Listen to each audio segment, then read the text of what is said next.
Law and Crime got an exclusive interview with Taylor Schabusiness. She gave her little tell-all, and she's ready to get back out, hit those streets, and pop that kitty cat. Okay. And we're going to talk about all the crazy stuff she talked about in that interview in today's video.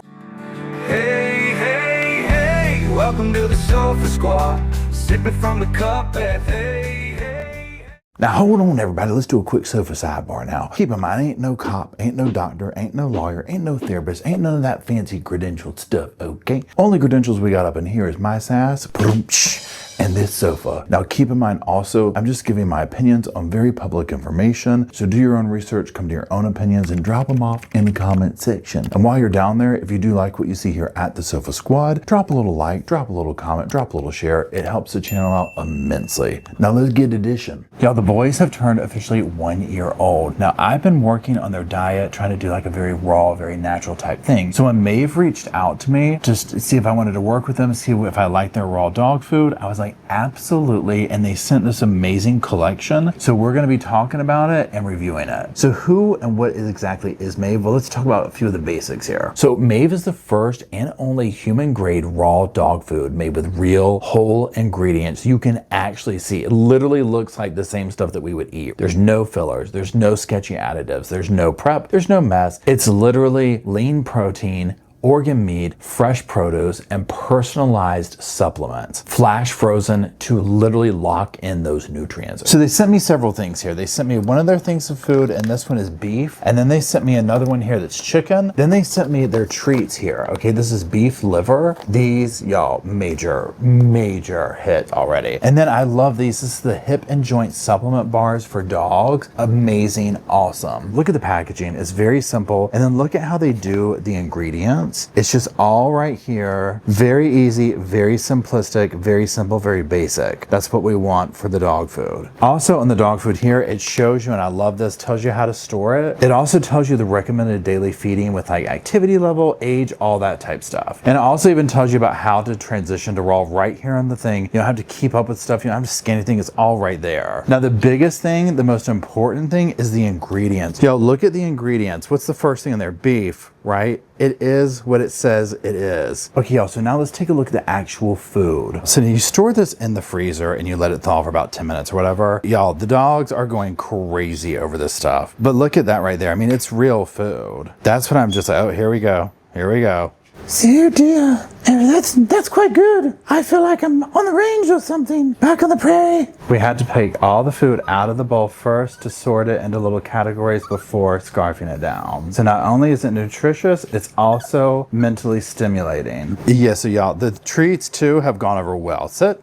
Say, oh yes, we love that. So this is a major part to this, was like starting off their journey with this. Do they like it? Do they eat it? And y'all, I mean, they have scarfed this stuff down. But it was like, where's more? Overall, you already saw, we were gonna try and do like a very cute little, let's get the stuff up here, see if the dogs like it. Y'all, they took over the counter. Okay, I'm talking dog jamboree. They're over here now off in the cut. Luke's getting ready to make his way up here. So absolutely all 4 dogs with different dietary taste and what different palates, if you will. I'm talking loved each of this. The food. We did the beef this time, right? Next time we'll do the chicken and see how that goes over. I am so impressed at their reaction to it. I cannot wait to see how they do, having taken and eaten this and whatnot on a very regular basis. 10 out of 10, would do again, and recommend. Now they are hooking the Sofa Squad up, so if you go down to the description, you'll find all their stuff down there. Go check them out, and if you use code SOFA, you're gonna get 20% off your first order of all this amazingness. Jake, you want some more?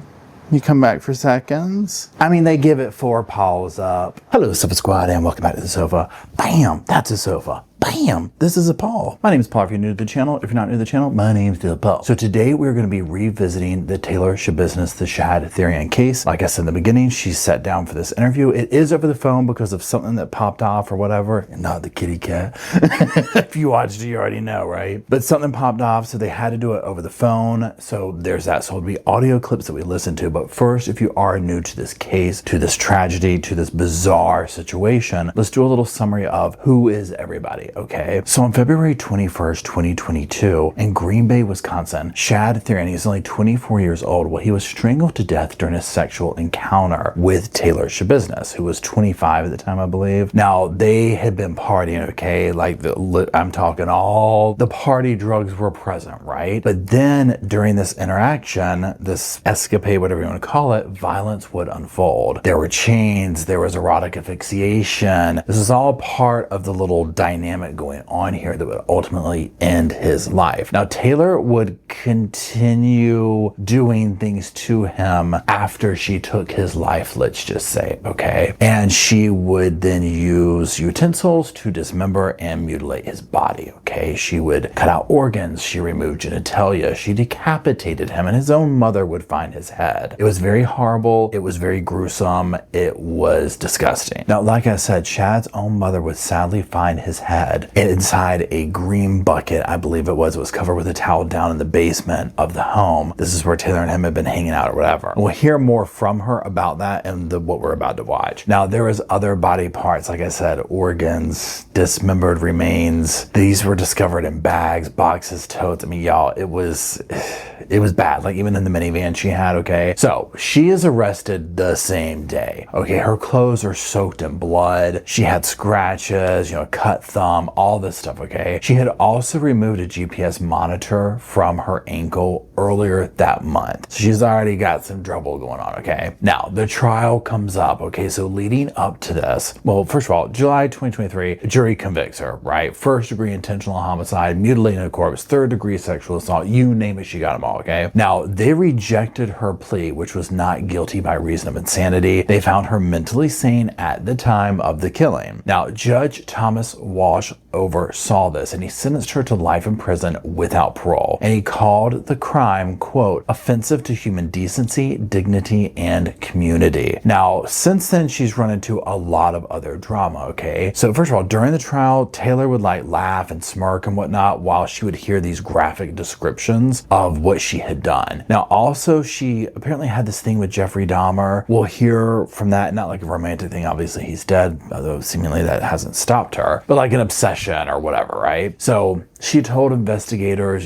she enjoyed strangling. I mean, it was bad, y'all. And she would say, like, while she was doing this, she was like, wondered if they were gonna have fun finding all the organs. So in February 2023, she attacked her own attorney during a hearing. Then in April, very recently, 2025, she attacked another lawyer at a court appearance that she was making for that whole thing that she went down with of attacking somebody in prison, like one of the workers or whatever, okay? And this is where we got the WrestleMania from. Okay, so that is the overview of, how we've arrived here, right? So let's go ahead and let's look at some of the clips that stuck out to me the most during this law and crime segment, and we're gonna watch them together, talk about them, react to them, be aghast and horrified together with them. So again, I'm gonna go ahead and say this, trigger warning. This might not be for everybody. This is vile, it's disgusting. So you're gonna need the sofa seat belt. Okay, go on, buckle up, right? Because you're gonna need it. Now, first up, they're gonna kind of do their own little recap in this, and they're gonna show some of the specific courtroom scenes of her outburst and whatnot. So let's go ahead and just look at these. So if you are new to this, you can see just the type of character we're dealing with. The woman who attacked her attorney in open court.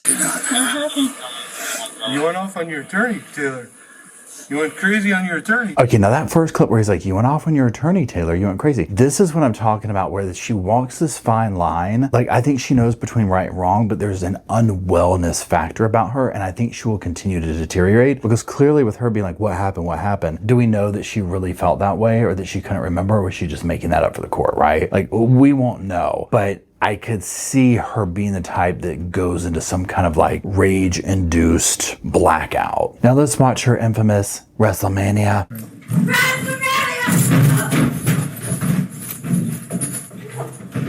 You might also know Taylor as the woman who pointed finger guns at the judge during her trial and also flipped off the same judge during the same trial. You might also know her as the woman who was eventually forced to wear a spit guard for everyone's safety at the same trial.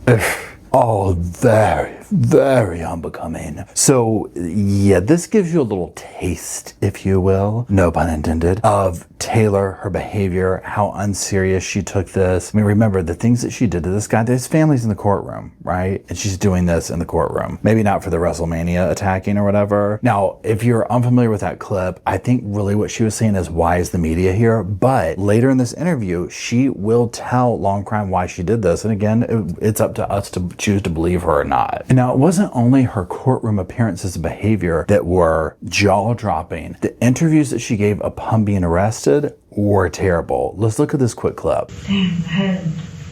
Yeah, I can't believe I let that go. Literally in these interviews, she's sitting here talking just so nonchalantly, like it was like, oh man, I can't believe I forgot to get, hamburger buns at the grocery store. I'm sure the detectives were like, what are we dealing with? Is this even human? Now, let's get into the interview. This first one here, so what you're gonna hear is the interviewer asking some questions, or, whatever, the questions that she wanted to ask, or I'll give context along the way. But this first one is about, her going on the run, all that kind of stuff. So let's tune in. At the time of her arrest, was she thinking of going on the run?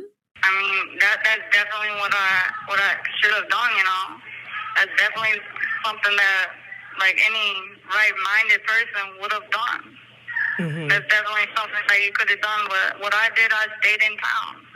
I stayed in town and I was chopping it up with my roommate.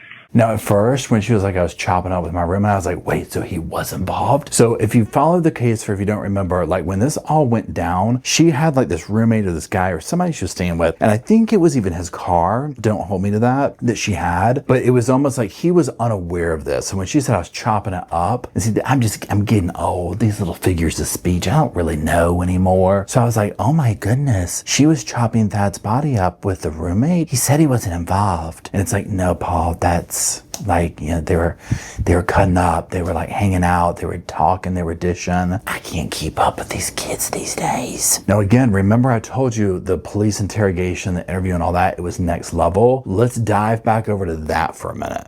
You two being intimate, having sex? It was getting there. It was getting there, okay. So will this be considered foreplay? Yeah, it was. And then, I don't know. And then I just didn't stop. I don't know why. I didn't stop.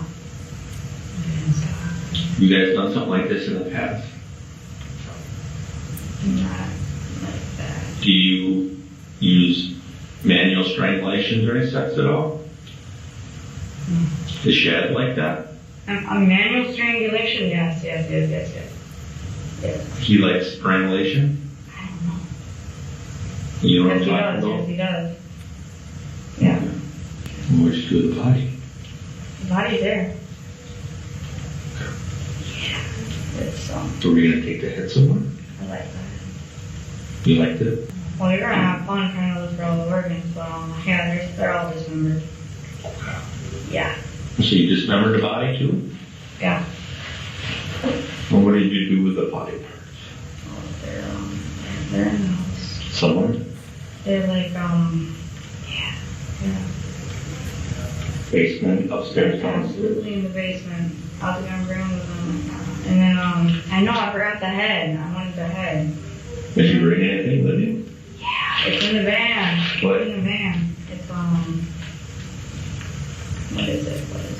I don't know, a foot maybe. The what? I think it's a foot. A foot in the van? A leg maybe. I don't know.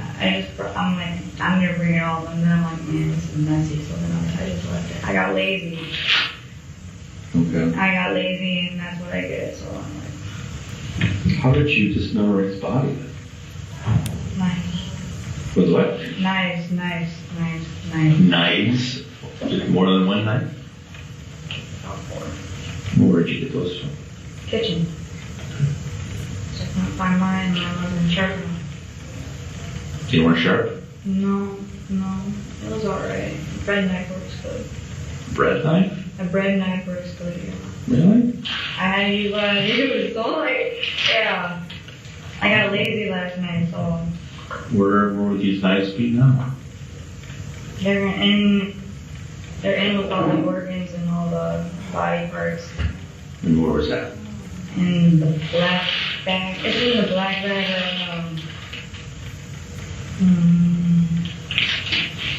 Basement? It's in the basement. They're all in the basement. Y'all, so this is the unsettling part about this whole case, this whole person. Listen to the way she talks about it. Now, one thing when she was like recounting this part, I'm thinking like, okay, were there interactions like when she went up to the kitchen, did she run into his mom? And, you know, like how close were the parents to being killed by her too? You know what I'm saying? Because clearly there's no respect for life there. She doesn't really have much respect for herself, you know, let alone anyone else. But like this whole thing where she's like, yeah, we used to do that, you know, or we never gone this far and blah, blah, blah, blah, blah. You know, imagine sitting there, the strength and the time it would take to dismember a body with a bread knife. And then how she had the body parts everywhere. I'm like, oh my gosh. And she's like, I got lazy. Now, another part to it that I find perplexing, and probably because it was like, this sounds like it was a, say, almost like a drug-induced kind of like situation. She just seems like somebody who I'm like, yeah, I wouldn't feel safe ever doing any kind of like erotic thing like that, where she's like, you know, oh, he was into whatever that strangulation thing is. I'm like, yeah, you don't seem like a safe person to do that for obvious reasons, right? Like for the exact thing that happened, but she seems so mentally unwell. But again, if there's like drugs involved and whatnot, obviously, I mean, it is what it is. But just in general, she strikes me as this person. I'm like, okay, take any of that kind of stuff out. I wouldn't feel safe being in any kind of like, even like a car with her, a closed room with her. So I wonder what she was like leading up to this moment. Like what kind of history did they have? You know, because she just seems so unwell and so volatile that I would never want to be anywhere around her. Now let's get back to the interview and let's listen to one of Taylor's, like this one's a little bit of a long clip that she goes on about. So let's see what all she has to say about the Taylor Schabusiness lore. I was on the run in Texas after having my baby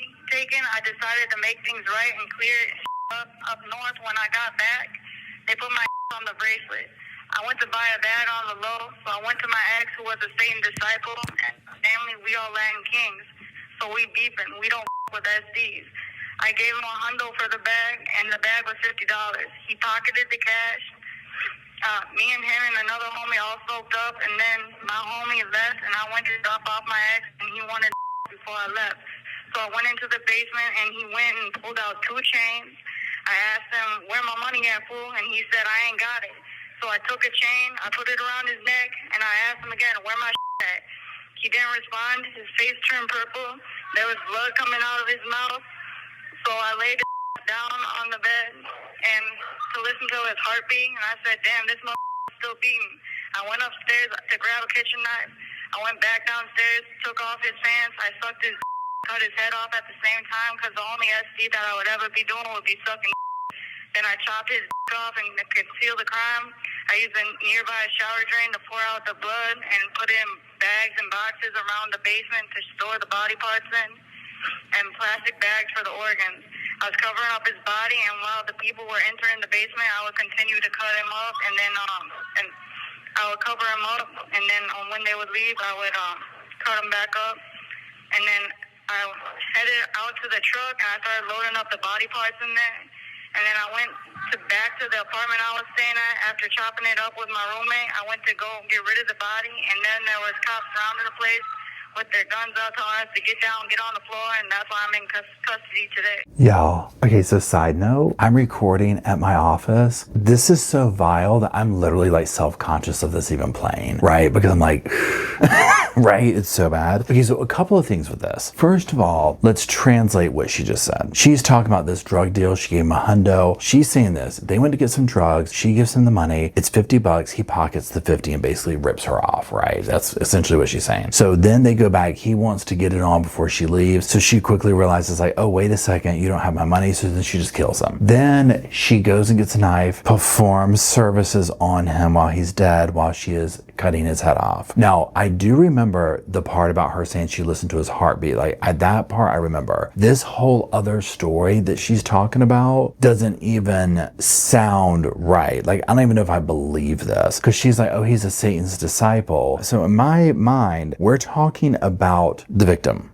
right? So is she saying like, he's a Satan's disciple, I want to do this, whatever, and she's like, my family were all Latin kings, we don't mess with them. And I'm like, but you were messing with them. Why would you perform that act on him while beheading him if you don't mess with his affiliation? You see what I'm saying? Like, it doesn't even make sense. Secondly, I mean, this whole we're Latin kings thing, I mean, I don't, and correct me if I'm wrong, this is a dynamic of the trial that I don't remember when it was going on, or the case, I should say, whatever. I don't remember this coming out, and maybe there'd be no reason for it. But to me, what it sounds like, and again, sofa speculation, absolutely no way to prove this. It could be 100% wrong. Let me know. This sounds like she's been incarcerated and she's putting on a character. Now, we know that she kind of talked like this before and she kind of had that like street vibe, but to me, she sounds like she's super hamming it up. And like this whole thing like, oh, we're Latin kings. Oh, we're this. Oh, we don't mess with the Saint disciples. Oh, we do this. But I'm like, but you were performing necrophilia on him, right? I mean, wouldn't that be worse than doing that while he's alive? Okay. I mean, like, you know, it doesn't make sense. I don't believe her is what I'm getting at on that level. Now, the evidence clearly shows what happened to him, etc., etc. Like, we can only, you know, surmise. Some of it we'll never know, but we know his body was dismembered. We know these things. Like, some of the things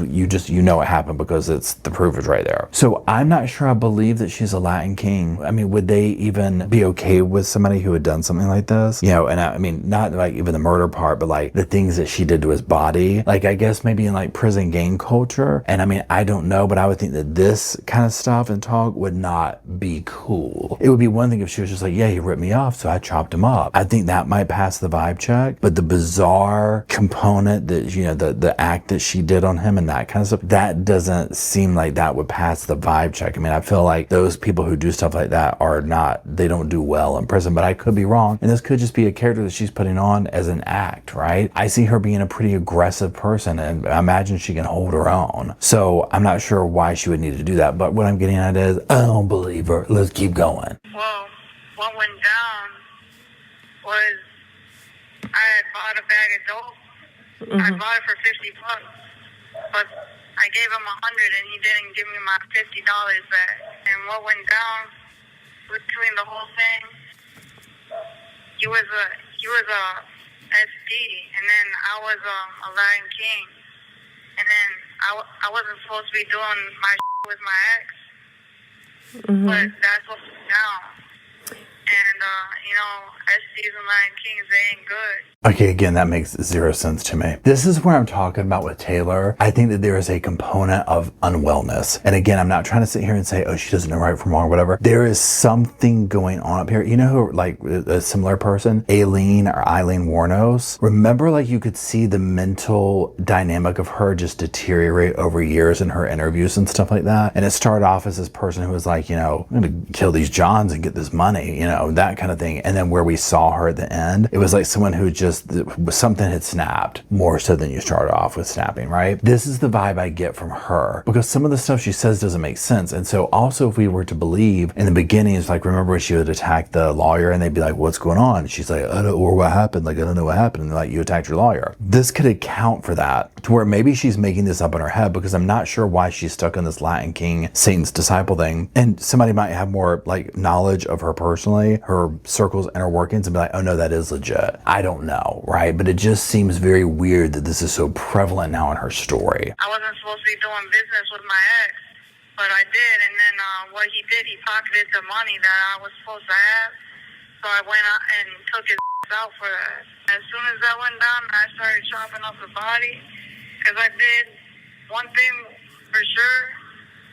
I did have, I had a lot of motherfuckers out there. Even in her recounting of this, it's almost like she's winging it along the ways too. And she keeps saying, I wasn't supposed to be doing something with my ex. I wasn't supposed to be doing something with my ex. You know, again, if she's out partying and doing this and doing that, I mean, who knows, right? Anything's game. Okay, I get that. But there's just this weird component. Now, at one point, she'll be reading something and the interviewer will tell the viewer, the listener, us, okay, she prepared a written statement. And I don't know if this is part of it or if we'll get to it in a minute, where it sounds like she's just recounting. And it sounds a little bit just off, and it's almost like that's why, because she's reading the statement, okay? But again, Taylor's one of those people where only she will know, and the people who are there will know what really happened and what she's really like and her true story. That I can conceal this crime, you know. I chopped up his body, and then Yeah, I mean, there was a lot of things going on at the time, but You know, I mean, again, it's just listen to her like, yeah, you know, but it's like she kind of loses interest. And again, we're going to hear her in a minute describe what the reasonings that she did, the attacks on her lawyers and stuff like that. I just feel like this is someone who lives with almost like visual or audio hallucinations. I ain't no doctor and none of that stuff, okay, whatever. But it's just, if you watch her in court, if you listen to her speak, it's like there's multiple conversations and realities going on at one time. Now, the interviewer will get to the whole like obsession with Jeffrey Dahmer thing and whatnot. Let's listen to what Taylor has to say about how that came about. I had my niece with me, and she was watching a whole lot of series on Dahmer. A whole lot of series on Dahmer, and then everybody thought I was dating Dahmer, so people were laughing at my saying I was dating Dahmer. I took a picture with his and then I was trying to put it on a blow-up doll, a customized blow-up doll. Mm-hmm. His face, and then send it off to one of my friends. Such a wonderful, wonderful little thing there. Such a funny little practical joke. Again, her little obsession with that or whatever, it's just, that's the least surprising thing of this situation, okay? That doesn't really even faze me at this point. Now, let's listen to Taylor talk about beefing and all this type of stuff. Again, when you listen to this, to me, she just tries to sound like she's like putting on this extra hard, like street cred. Now, let me say that, would I want to run into her on the street? Absolutely not. She could probably tear me up, right? So I'm not trying to say like it's all fake in that way, but it sounds like a character. Nah. I mean, there's mother out there that, you really want to beef with hard. I mean, yeah, you want to murk a mother, but,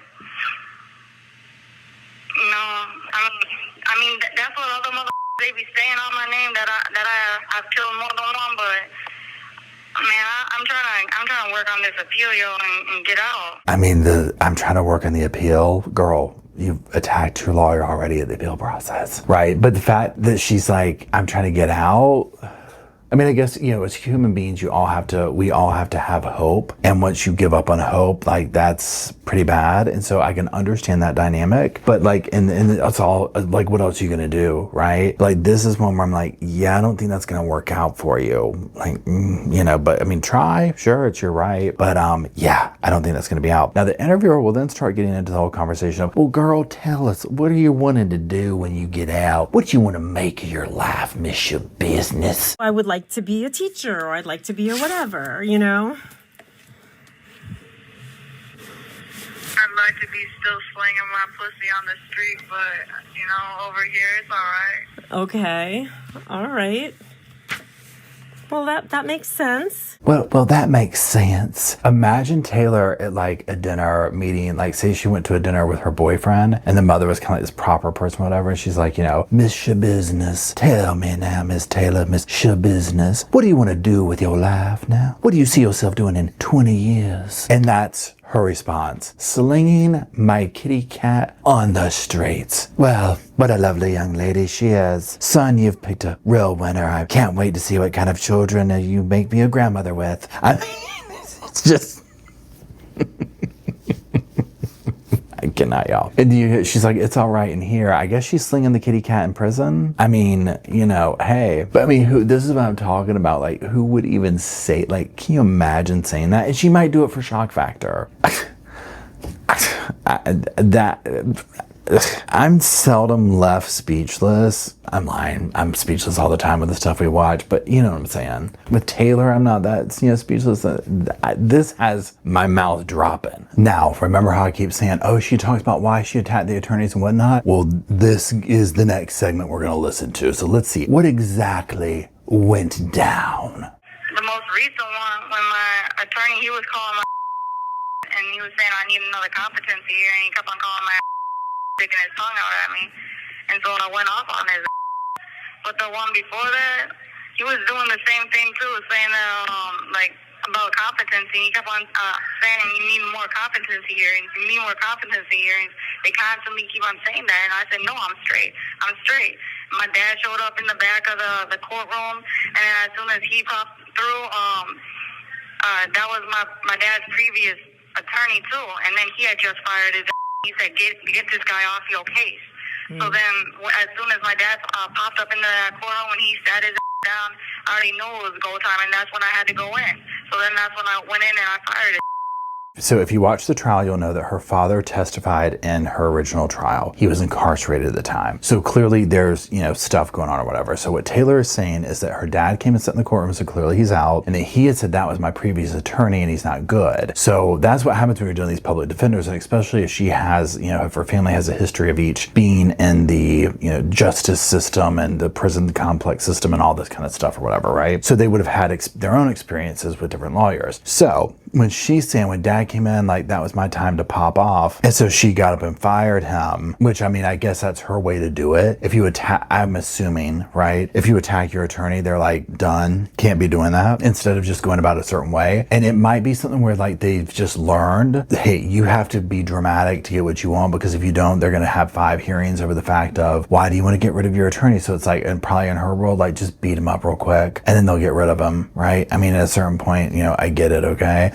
It's like if she's wanting instant gratification. But then you heard her saying that basically she was insulted, I guess. I'm not sure why she didn't want to do the competency thing, but Lori didn't want to either, right? And I don't know if that's a thing of trying to push the case through, or if that's a thing of like an ego thing of being like, I'm not incompetent. And so to me, I'm sitting here, I'm like, honey, if you were trying to go mental health, like saying not guilty by reason of insanity, honey, I'd be running to those competency hearings and whatever they're called. And I'd show up turned up 1 way, 2 ways, 5 ways from Tuesday. So that's what doesn't make sense about it, where it's like, okay, you're trying to get out of your charges, but yet when the door opens for that, you're like, I don't want that. Now, granted, the other part of sitting there and jumping up and going, WrestleMania, and attacking the lawyer, that also could contribute to, a mental health situation as well, right? We get that, or the perception of one. But again, this whole thing where it's like, and there's a sad part to it too, if what she's telling is the truth and we take it at face value of her dad had the same attorney, he's saying he's not good, get him off your case. So her way of dealing with that is to pop off. And if she's talking about the attorney from the WrestleMania thing, so when she sits here and turned and looked and was like starting to like stare at the camera like this, like almost like she became aware of it. I also wonder if that's when her dad showed up behind the scenes and she was like, oh, I need to whatever. But she could have been talking about the first case too. I don't know. Sadly, I have to decipher how many lawyers she's attacked and for what reasons, right? Come on. Let's get into the next one. Definitely insane. I should have went back to Chicago. I should have went down south, but I didn't do that. I stayed up north. I stayed around in Green Bay. I went back to where my bracelet was at, and to continue going to work, and then continue on from there. But instead, I just smoked up with my roommate, and that was that.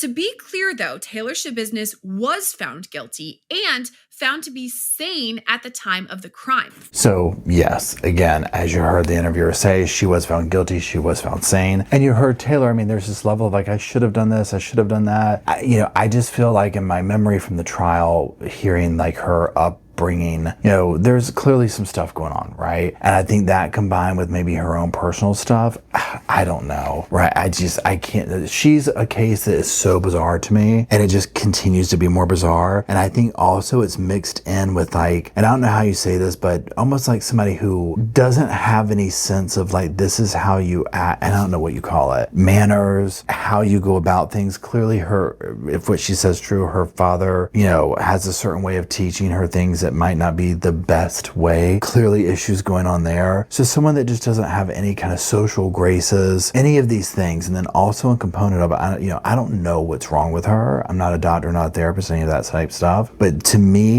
she gives off a very different energy than other killers that we talk about when we're like, well, what's wrong with them? So for example, let's take Jodi Arias. Confidently can say there's something wrong with her. There's something not right. However, when I look at Taylor, this is a different level of something's not right with her on top of the normal. Somebody who's willing to kill someone and do this stuff, there's not something right. Jodi is more calculated. Jodi is more sociopathic, narcissistic, all those things, right? Whereas Taylor, there seems to be just this volatile, feral is the word I'm looking for, unwell component that drives her to do these things, like just living in the moment, whereas Jodi was more you know, and look, people like that. I don't even want to say Lori lends herself to that unwell thing because I don't know how much of hers is a charade and whatnot. Other people that come to mind, Chloe from the, I can't think of her last name, where she killed her baby, and then the trial went on, and those two, they found out the guy she was living with and, you know, surrounded by were just horrible too, right? This component of that unwellness, Wade Wilson, of just a in the moment wild child